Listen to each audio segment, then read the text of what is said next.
নতুন বছর মানেই নতুন প্রত্যাশা, নতুন স্বপ্ন আর নতুন করে পথ চলার শুরু। পুরনো বছরের সব দুঃখ ক্লান্তি পেছনে ফেলে মানুষ আনন্দ উৎসবের মধ্য দিয়ে নতুন বছরকে বরণ করে নেয়। ঘড়ির কাঁটা মধ্যরাত ছুতেই পৃথিবীর এক প্রান্ত থেকে আরেক প্রান্তে শুরু হয় উদযাপন। আতশবাজির ঝলক, আলোকসজ্জা আর নানা আয়োজনে বিশ্বজুড়ে এভাবেই বরণ করে নেওয়া হয়েছে খ্রিস্টীয় নতুন বছর 2026।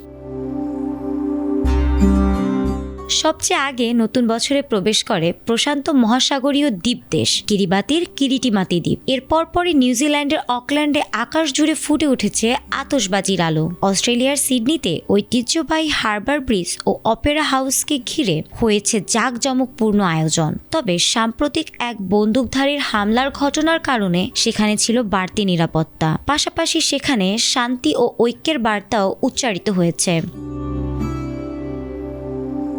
ইউরোপের শহরগুলোতেও ছিল উৎসবের ছোঁয়া। ফ্রান্সের প্যারিসে আইফেল টাওয়ার ঘিরে আলোক ঝলকানিতে মানুষ উদযাপন করেছেন নতুন বছর। এশিয়ায় চীনের বেইজিংয়ে মন্দির কেন্দ্রিক আয়োজন ও আলোকসজ্জায় ভরে উঠেছে চারপাশ।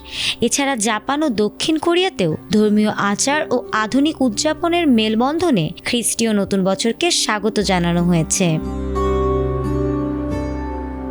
বিশ্বজুড়ে এই বর্ষবরণ শুধু আনন্দের নয়, বরং নিরাপত্তা ও সচেতনতার বার্তাও বহন করছে। আতশবাজির আলোয় যেমন ফুটে উঠেছে উৎসব, তেমনি নতুন বছরকে শান্তিপূর্ণ ও নিরাপদ করার অঙ্গীকারও করেছে দেশগুলো। আশা, আনন্দ আর সতর্কতার মিশেলে এভাবেই পৃথিবী শুরু করেছে আরেকটি নতুন অধ্যায় 2026। ফারহানা হক, এটিএন বাংলা।